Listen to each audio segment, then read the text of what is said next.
বিসমিল্লাহির রহমানির রহিম। আসসালামু আলাইকুম। প্রিয় দর্শক শ্রোতা ভাই বোনেরা, আপনারা যে যেখান থেকে আমার এই ভিডিওটি দেখছেন, আপনাদের প্রিয় চ্যানেল সত্যের পক্ষে ফর দি ট্রুথ, এই চ্যানেলটির পক্ষ থেকে আমি সাইদ হাসান আপনাদের সকলকে জানাই আমার আন্তরিক অভিনন্দন এবং শুভেচ্ছা। আশা করি ভিডিওটি মনোযোগ সহকারে দেখবেন এবং অন্যকে দেখার সুযোগ করে দিবেন। প্রিয় দর্শক, বাংলাদেশে কিছু টোকায়ের সৃষ্টি হয়েছে। তারা আওয়ামী লীগকে নিষিদ্ধ করতে চায়। আওয়ামী লীগকে নিষিদ্ধ করতে হবে, আওয়ামী লীগের নিবন্ধন বাতিল করতে হবে, শেখ হাসিনা বাংলাদেশে ফেরা মাত্রই তাকে ফাঁসির কাস্টে ঝুলাতে হবে। আমরাই বাংলাদেশটাকে 2024 সালে গণ অভ্যুত্থান করে স্বাধীন করেছি। আমরা যা বলবো সেনাবাহিনী সহ আওয়ামী লীগকে তা মানতে হবে। আর এই ফকিন্নির বাচ্চা, আওয়ামী লীগ কি তোর কথায় চলে? আওয়ামী লীগ চলে বাংলাদেশের 18 কোটি জনগণের কথায়, আর সেনাবাহিনী চলে দেশ রক্ষায়, দেশের মানুষের কখনো যদি কোনো প্রকার ঝামেলা, দাঙ্গা, হাঙ্গামা, অশান্তি তৈরি হয়, সেনাবাহিনী তাদের জীবন বাজি রেখে জনগণকে সুরক্ষা দেয়। তোদের মতো টোকাইরা স্বাধীনতা নিয়ে কথা বলিস, তোদের কি লজ্জা হয় না? স্বাধীনতা কাকে বলে জানিস তো? সেই শিক্ষা তোদের মধ্যে আছে তো? তোরা নিজেরাই নিজে নাটক করে সাধারণ ছাত্রছাত্রী, সাধারণ মানুষ খুন করে, হাজার হাজার পুলিশ হত্যা করে, সকল থানার অস্ত্র দখল করে, মানুষ খুন করে তোরা বাংলাদেশটাকে স্বাধীন করেছিস। সাধারণ মানুষ কিন্তু এখনো ভোলে নাই। স্বাধীনতা কাকে বলে যদি জানতে চাস, তোদেরকে যারা জন্ম দিয়েছে তাদেরকে জিজ্ঞেস করি স্বাধীনতা কি জিনিস, স্বাধীনতার ব্যাখ্যা বিশ্লেষণ কাকে বলে। তোরা তো সেই শ্রেণীর মানুষ, ছাত্র নামে টোকায় ছিলি। তোদেরকে মানুষ ভিক্ষাও দিত না। কেন দিত না জানিস? তোরা ছিলি নাম করা সন্ত্রাস, নাম করা গুন্ডা। আজ তোরা গুটি কয়েকজন বাংলাদেশের যত রকম গাঞ্জাখোর, নেশাখোর, টোকাই, কিশোর গ্যাং, এদেরকে প্রশিক্ষণ দিয়ে ছাত্রদের নাম ভাঙিয়ে টোকাইদের নেতা হয়েছিস। তোদেরকে তো সাধারণ জনগণ ভালো করে চেনে। মরণের আগে মানুষ কিন্তু ফাল পাড়ে, জানিস তো? তোদের মরণের লাফালাফির সময় এখন হয়েছে। যথেষ্ট লাফালাফি করতে পারবি, কিন্তু নিজেদের জান বাঁচাতে পারবি না। তোদের মৃত্যু হবে পশুর মতো। তোরা এই সোনার বাংলাদেশটাকে পশুদের রাজত্ব কায়েম করতে চেয়েছিলি। আবার তোরা বাংলাদেশের পবিত্র সেনাবাহিনী, বাংলাদেশ সেনাবাহিনীকে তোরা হুমকি দাও। তোদেরকে বাংলাদেশ সেনাবাহিনী অনেক সুযোগ দিয়েছে, কারণ তোরা ছিলি টোকাই, ছাত্র নামের অভিনয় ভালোই করেছিলি। তোদের অভিনয় দেখে বাংলাদেশের সেনাবাহিনী মুগ্ধ হয়েছিল, তোদের পক্ষ নিয়েছিল। তারা তোদের প্রতি ভালোবাসা, দরদ, মায়া দেখিয়েছিল, যার কারণে তোরা আজ টোকাই থেকে ছাত্র নেতা হয়েছিস।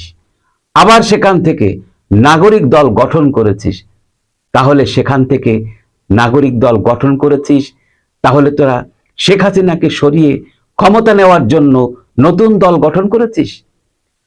তোদের একমাত্র উদ্দেশ্য ক্ষমতার লোভ, চাঁদাবাজি, ধান্দাবাজি আর জনগণের সম্পদ লুটপাট করা। অলরেডি তোদের কুকীর্তি সম্পর্কে সাধারণ জনগণ অবগত আছে। তাহলে সাধারণ জনগণ তোদেরকে কি হিসাবে চিনবে? তোরা দেশের জন্য কি করেছিস? তোরা দেশ পরিচালনার দায়িত্ব নেওয়ার পর দেশে শিশু ধর্ষণ, নারী ধর্ষণ, চুরি, ছিনতাই, খুন খারাপি, আওয়ামী লীগ সহ সাধারণ মানুষের ঘর বাড়িতে আগুন দিয়ে জ্বালিয়ে দেওয়া, তাদের অর্থ সম্পদ লুটপাট করা বাংলাদেশ সহ পৃথিবীর সকল রাষ্ট্রের মানুষ দেখেছে। আর তোরা আমাদের জাতীয় সম্পদ বাংলাদেশের সেনাবাহিনীকে তোরা হুমকি দাও। সেনাবাহিনী দেশের জন্য, দেশের জনগণের জন্য নাক গলাবে না। যা করা সাধারণ জনগণ করবে। দেশে যারা রাজনীতি করে তারা করবে। তাদের মতো টোকাই যদি দেশ পরিচালনা করতে পারত, তাহলে শুধু বাংলাদেশ কেন, পৃথিবীর কোনো রাষ্ট্রে সেনাবাহিনী থাকতো না। তোদের মতো, তোর মতো হাবাতুল্লাহ হাবা দেশে বিশৃঙ্খলা সৃষ্টি করবি, আর বাংলাদেশ সেনাবাহিনী তোদের কুকীর্তি দেখবে, সেনাবাহিনী কিছু বলবে না, সেনাবাহিনী তোদেরকে চুমু দিয়ে আদর করবে। তোদের মাথায় এত বুদ্ধি সাহস দেখে সাধারণ মানুষ তো হতবাক। তোরা এক একজন পাকিস্তানিদের দালালেরা শত শত কোটি টাকার মালিক হয়েছিস। তোরা কি মনে করেছিস সাধারণ পাবলিক তোদেরকে এমনিতেই ছেড়ে দেবে? মহিষের মতো চেহারা, নাম তোর হাবাতুল্লাহ হাবা, যতই ভাব দেখাস চেহারায় না আছে মায়া মমতার ছাপ। টোকাই নেতা হিসাবে অনেক করেছিস দৌড়ঝাঁপ।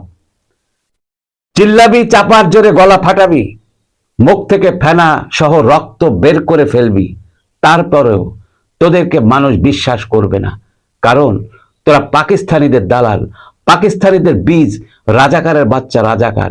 এই বাংলাদেশে কোনো রাজাকারের ঠাঁই হবে না। তোদের নাটক সাধারণ মানুষ নীরবে সহ্য করে যাচ্ছে, তোদেরকে কিছু বলার সুযোগ পাচ্ছে না। কিন্তু এখন সাধারণ জনগণের সুযোগ এসেছে, তোদেরকে উপযুক্ত শিক্ষা দেবে। সাধারণ জনগণ বাংলাদেশের সেনাবাহিনীকে সাথে নিয়ে তোদেরকে উপযুক্ত শিক্ষা দেবে। কিন্তু এখন আর তোমাদের সেনাবাহিনীকে ভালো লাগবে না। সেনাবাহিনীকে ব্র্যাকে থাকার হুমকি দাও, তাদেরকে বলো রাজনৈতিক সিদ্ধান্ত, রাজনৈতিক সমাধান একমাত্র রাজনৈতিক ব্যক্তিত্ব, রাজনৈতিক নেতারা সমাধান দেওয়ার তারাই অধিকার রাখে। যখন তোরা গণ অভ্যুত্থান করেছিলি, হাসিনার বিরুদ্ধে আন্দোলন করেছিলি, তখন তোদের পাছার মধ্যে সেনাবাহিনী আঠার মতো সবসময় লাগানো ছিল। তখন সেনাবাহিনী তোমাদের কাছে খুব প্রিয় ছিল। এখন আর সেনাবাহিনীদেরকে তোমাদের ভালো লাগে না। তাদেরকে হুমকি দাও, আপনারা বেরাকে থাকার যোগ্য, আপনারা বেরাকে থাকবেন। আর এই ফকিন্নির বাচ্চা, এত বড় সাহস তোর হয় কি করে? তোদের মতো টোকাই বাংলাদেশ সেনাবাহিনীকে হুমকি দেওয়ার তুই কি? সবশেষে আরেকটা কথা আমি বিএনপির ভাইদের উদ্দেশ্যে বলতে চাই। আপনারা যারা বিএনপির রাজনীতি করেন, আপনাদের ভাবা উচিত বাংলাদেশে শ্রেষ্ঠ দুটি দলের মধ্যে একটি দল বাংলাদেশ বিএনপি, আর একটি দল বাংলাদেশ আওয়ামী লীগ। আপনারাই বাংলাদেশটাকে নেতৃত্ব দেবেন, কিন্তু আপনাদের নেতৃত্ব দিচ্ছে কিছু টোকাইয়ের বাচ্চা টোকাই। এদের মুখ থেকে আপনাদের বিএনপির বদনাম, বিএনপিকে মাইনাস করবে, আওয়ামী লীগকে মাইনাস করবে, একের পর এক হুমকি ধামকি দিয়ে যাচ্ছে।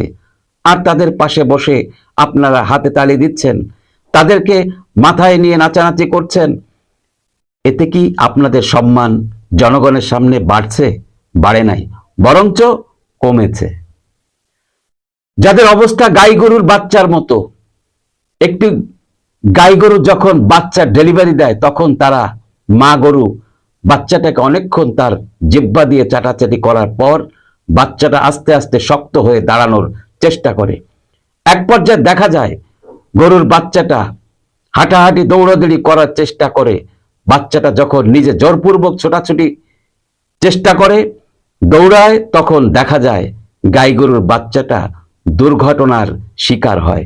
কারণ রাজনীতির ক্ষেত্রে মা গরু মিয়া ইউনুস তার শিশু বাছুরদের চাটাচাটি করে মাঠে ছেড়ে দিয়েছে। মিয়া ইউনুস তো মনে করেছে আমার বাছুরগুলো ঠিক মতো রাস্তায় চলাফেরা করতে পারবে, কিন্তু বাছুর এরা যেদিকে যায় সেদিকে দুর্ঘটনা ঘটায়। দুঃখ লাগে, কষ্ট হয়।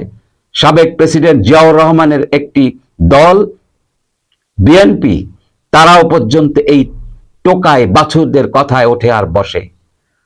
তার প্রমাণ কোটি কোটি জনগণ বর্তমান ইন্টারনেটের যুগে প্রতিনিয়ত একের পর এক বিভিন্ন প্রচার মাধ্যমে সাধারণ জনগণ দেখছে। কিন্তু একটা কথা মনে রাখবেন, প্রেসিডেন্ট জিয়াউর রহমান তিনি ছিলেন স্বাধীনতার ঘোষক, বঙ্গবন্ধু শেখ মুজিবুর রহমান ছিলেন স্বাধীনতার মহানায়ক। বাংলাদেশের সকল জনগণ এখনো স্বীকার করে। আর টোকাইরা বলে আমরা ৭১-এর স্বাধীনতা মানি না, ৭২-এর সংবিধান মানি না। তাহলে তারা কি মানে? আমি খুব কষ্ট নিয়ে আপনাদেরকে বলতে চাই, আপনারা বিএনপি আওয়ামী লীগ মিলে এই দেশটাকে রক্ষা করেন। দেশটাকে বাঁচান। 30 লক্ষ শহীদের রক্তের বিনিময়ে, 2 লক্ষ মা বোনের ইজ্জতের বিনিময়ে যারা এদের স্বাধীন করেছিল, স্বাধীনতার মহানায়ক বঙ্গবন্ধু শেখ মুজিবুর রহমান, স্বাধীনতার ঘোষক জিয়াউর রহমান, তাদেরকে আপনারা অসম্মান করবেন না। তাদেরকে স্মরণ করে আপনারা রাজনীতি করেন, এটাই আপনাদের সকলের কাছে আমার বিনীতভাবে আবেদন। আসুন আমরা সবাই দেশের স্বার্থে সত্যের পক্ষে জীবনটাকে পরিচালিত করি। সবাই সুস্থ থাকবেন, ভালো থাকবেন। আল্লাহ হাফেজ। আসসালামু আলাইকুম।